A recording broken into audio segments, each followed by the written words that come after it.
Those people don't show up if I don't have that conversation. And then she is not so secure in who she is and what she brings to the table that she doesn't immediately try to connect me with more awesome people.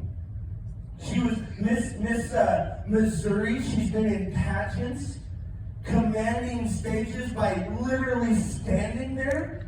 I mean, talk about stage presence. How can you just stand there and have stage presence? You're about to find out. Without further ado, Tori Kruse. Yes. You go, girl!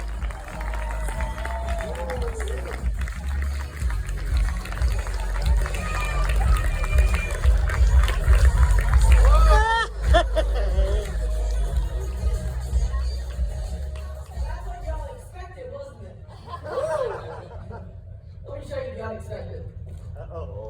Nice. I'm a small-town girl from Iowa. Grew up in a town of 6,000. Grew up with a brother who never cut me any slack and never let me win at one single thing. I beat him in a game of horse just a couple times in my life, and I never let him forget it. So I was an athlete growing up, and then I went to college at the University of Iowa. When I went to the University of Iowa, I was sitting there one day in my dorm room. And as I was sitting in my dorm room, I came across an ad that said, "Compete at Miss USA." And I thought to myself, there is no way that this girl who played sports her whole life, wearing sneakers with sparkle pants, could ever compete at Miss USA. And so I did the one thing that I always do first, and I picked up the phone, and I called my mama. Oh. Shout out to mom and dad, they're right there in the back. But I called my mom, and I said, "Hey mom," I said this ad for Miss USA, and I think like anybody can compete for it. I don't know. And she said, "Well, honey, what do you have to lose? I believe in you." And I never knew the power of those words, of her saying, "I believe in you," and how it would carry on through the rest of my life. And so I signed up for Miss Iowa Teen USA. I went to compete at pageant weekend, and I placed top 15. You guys know I'm a competitor, right? Top 15 was not gotten it. So I went back a year after that, I competed at Miss Iowa USA. And I was like, all right, cool, I think I might have this one. Top 15 again! I graduated from the University of Iowa, and then I went down to St. Louis, Missouri. I sold commercial flooring. Any sales reps that sell commercial flooring here? I mean, smart room. Not very glamorous. It was a great job out of college, but it wasn't fulfilling my purpose in life. I was doing what everybody expected of me. And I got a typical 9-to-5 job. And I thought that's what I was supposed to do.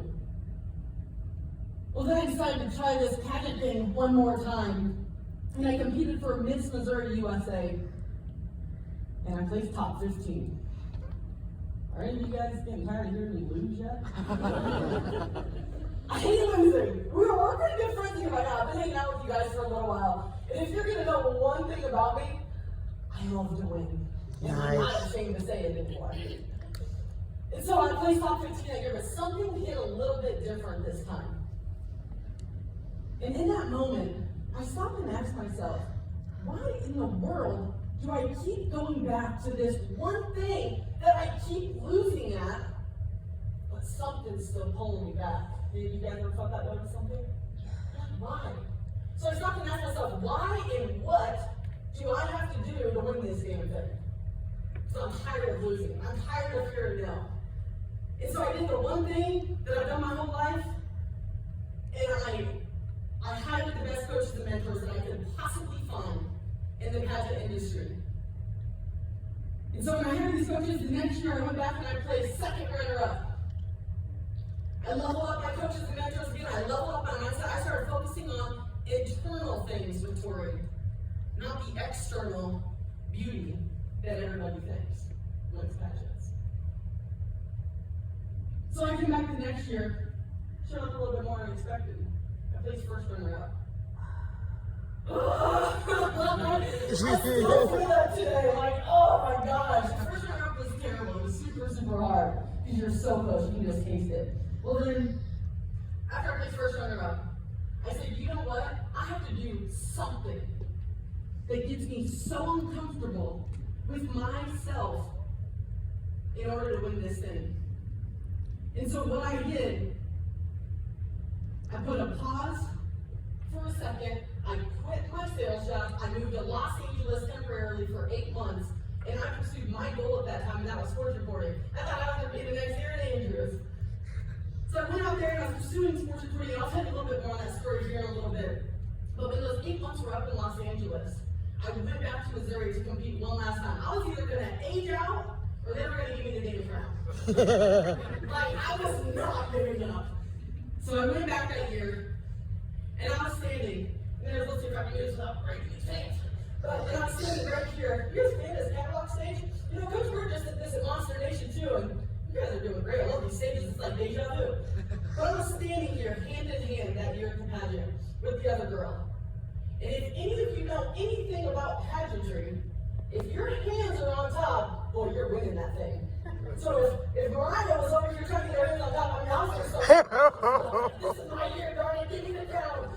And so I was standing there, and they said, the next girl to be crowned, Miss Missouri USA, is going to compete at Miss USA 2018, live on Fox, and all the suspense in the whole room's quiet. And my dad and brother are sitting over there probably thinking like, boy, I hope she wins this thing so I don't miss another football game on the weekends. They said, Miss Missouri USA 2018 is Tori Kruse! I was like, thank you, Jesus, there is a Lord. I finally won. But in that moment of so much excitement, tears rolling down my face, my family's face, going over there to blow kisses, and the people who came to support me, I felt like I deserved it. Because I never freaking gave up. So then about 8 months later, I went on to compete at Miss USA 2018. It was live on Fox, like they said. But I competed at Miss USA. It's the best experience ever. But I knew one girl could win that thing. And although I did not walk away with the crown, I walked away with knowing who Tori was. So I started showing up a little bit more unexpected in life. Because through that journey of pageantry, I finally said no to all the external expectations that I had put on myself and the world had put on me. And I finally started saying yes and showing up as Tori. So I found my purpose of speaking through that journey and coaching other women. And man, I'm on fire to help women find their purpose and ignite their full potential and power into this world. And so for the next, let's see, my time is 15 minutes or so. Hey, we're doing good. For the next 15 minutes or so, I'm going to give you just a few steps on how to uncover, unlock, and unleash your purpose and your authentic power into this world. Are you guys cool with that? Yeah. Awesome. So the first step to uncover who you fully are, you have to uncover your past. It's not always fun. It's not always pretty. Definitely not the sexy part. I said they're sexy, Lucian. I said that. But you have to uncover your past, you guys. There's no way around it. And so I really think I'm not going to go too much into uncovering your past as much as the other two, because uncovering your past was really covered a ton yesterday, right? Like with who you are, your shame, and uncovering those emotional wounds, and like uncover your past, right? But there's something about your past that can also be extremely beautiful. And to own up to your past, no matter what it is. So I just encourage you, just as I'm speaking here, just start to write down just 3 things. When you think of your past, what do you think of? What is part of your story? And it can be something wonderful. It could be something exciting. It could be something really sad. For me, when I started to uncover my past and to find like really who I was, I noticed that my whole life has been based off of performance. I grew up in a very competitive family, not against each other, but in sports. We love sports. And like I said, I grew up with a brother, so I was a tomboy. And so performance, right? Death was a big thing in my childhood that I realized between between grandparents, between my cousin passing away at 18 to a skateboarding accident, to my best friend in high school committing suicide. Covering your past isn't always pretty, but you know what is pretty? I'll own up to the fact that I had a damn good childhood, and I'm not afraid to say it anymore, and I was ashamed of it for so long. But look at those two parents right there. It's because of them that I'm here, quite honestly. It's that God. I had a beautiful childhood for the most part, but I still have my struggles. We're still a family. We still got our shit. There's still stuff that we have family meetings. I hate them. I don't support them, but we have them still sometimes, right? It's just a fact of life. But start uncovering your past and peeling back. Just start peeling back those layers and own it. It is what it is. It's fine. Move forward from that. It's part of who you are and how it's gotten to where you are today. All right, so uncover your past. Step number 2 is unlock your purpose. So you know what I said? I might be on the same playground as you guys. So you know what I said? Unlock your purpose. Or you know what I said? I lived in LA for a little bit, right? So I pursued sports reporting. When I was out there, I literally had no contacts in the sports reporting industry. And what I did when I went out there, I jumped on, I met a guy or from a friend, I guess, who did work for ESPN, so I did know one guy, and I met him for coffee. And he gave me the best advice ever. If any of you are in this position, you want to hop into an industry that you have no clue about, I recommend you do this. Go on LinkedIn, start connecting with every single person in LinkedIn that you can possibly find in that industry, so LinkedIn physically stops you from adding anybody else. I did it every day for months.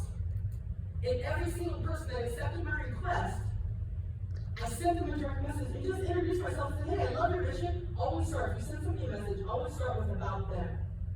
Don't start about yourself. Nobody loves a self-absorbed person. So start talking about them. So you love their mission. Find something really unique about them, something cool about them, and start talking about that.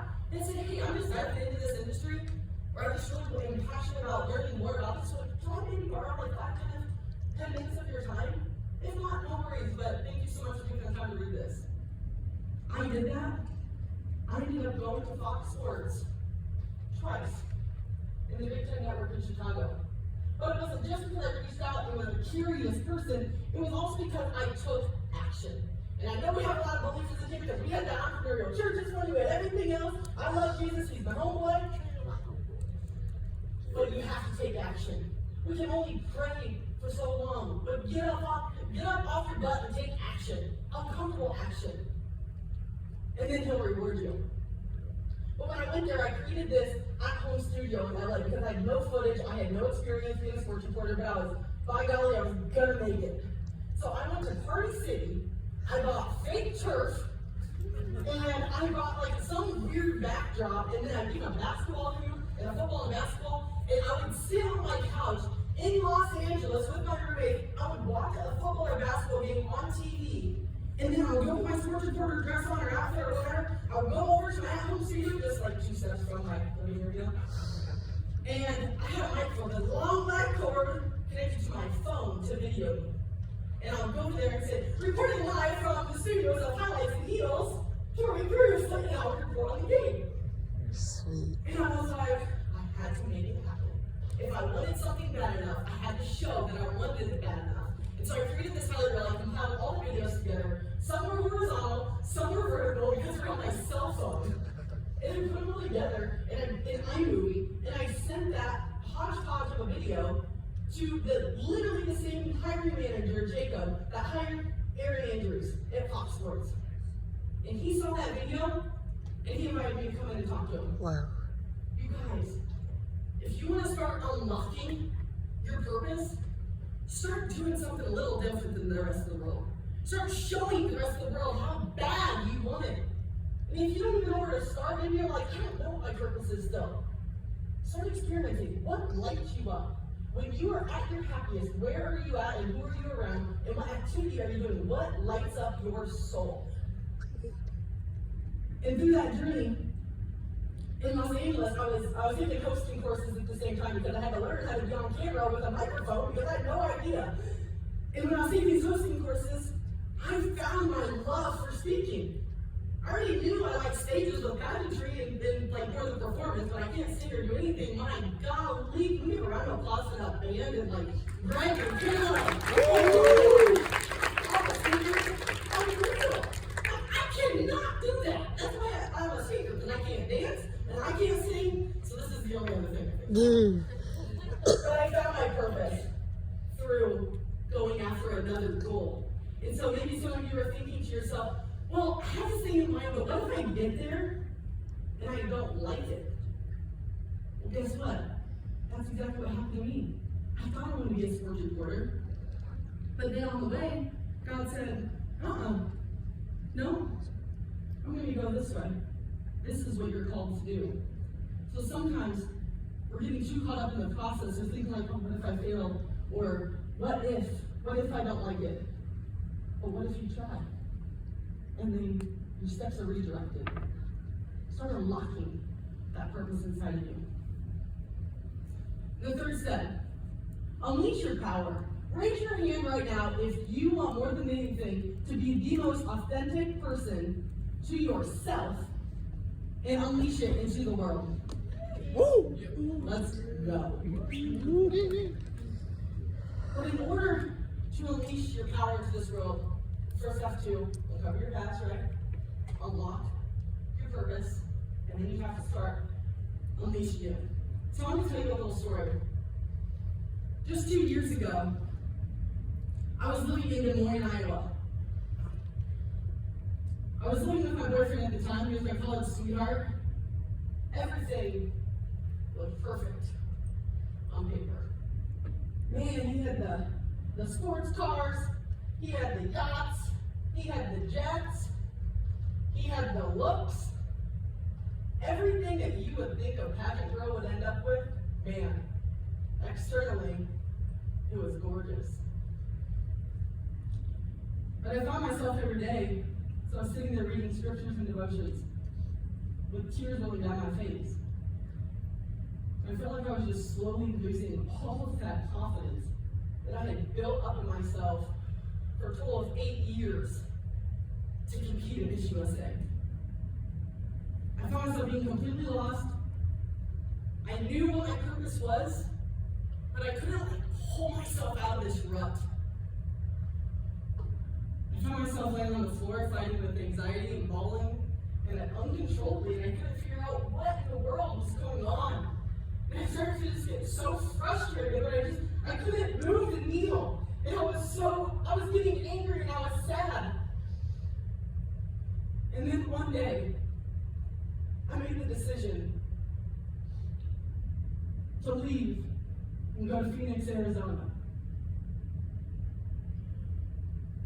I was loving the hell out of him, but I lost who I was. And you guys, if that's happening to you right now, I don't know if it's a relationship, I don't know if it's something with your health, or finances, or a situation that you're in, but you need to start unlocking your power. Because you know what? I would have never been on this stage today if it wasn't for me stepping so far outside of my comfort zone one more time and doing the unexpected.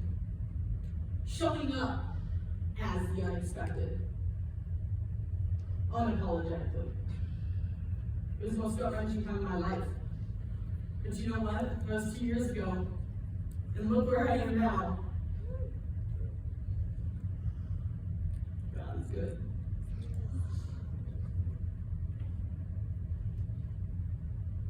But you know what? I still have days of fear. I can't remember who was up here talking about it, but that person still comes back sometimes, right?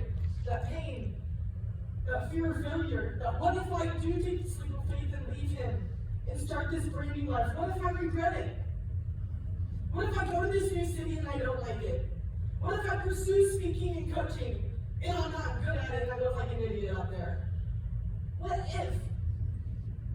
What if I tried and I learned the unexpected?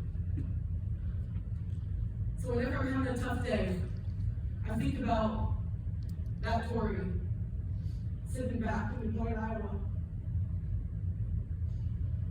full of purpose, full of love, full of confidence, but couldn't get out of her seat and develop the courage to step into her full power. So I knew it from that Tori.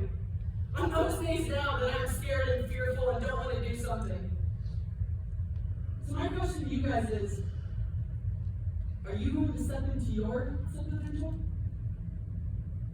Are you going to, just as Gibby said, put your light out into the world? It's been an amazing conference. Absolutely incredible. Greg and Kayla, let's give it up for them. Happy birthday, Kayla.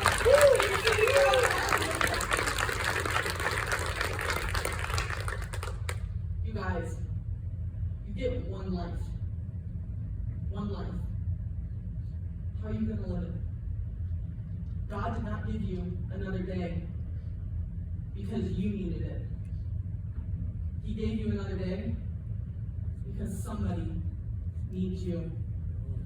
Go to the final percent.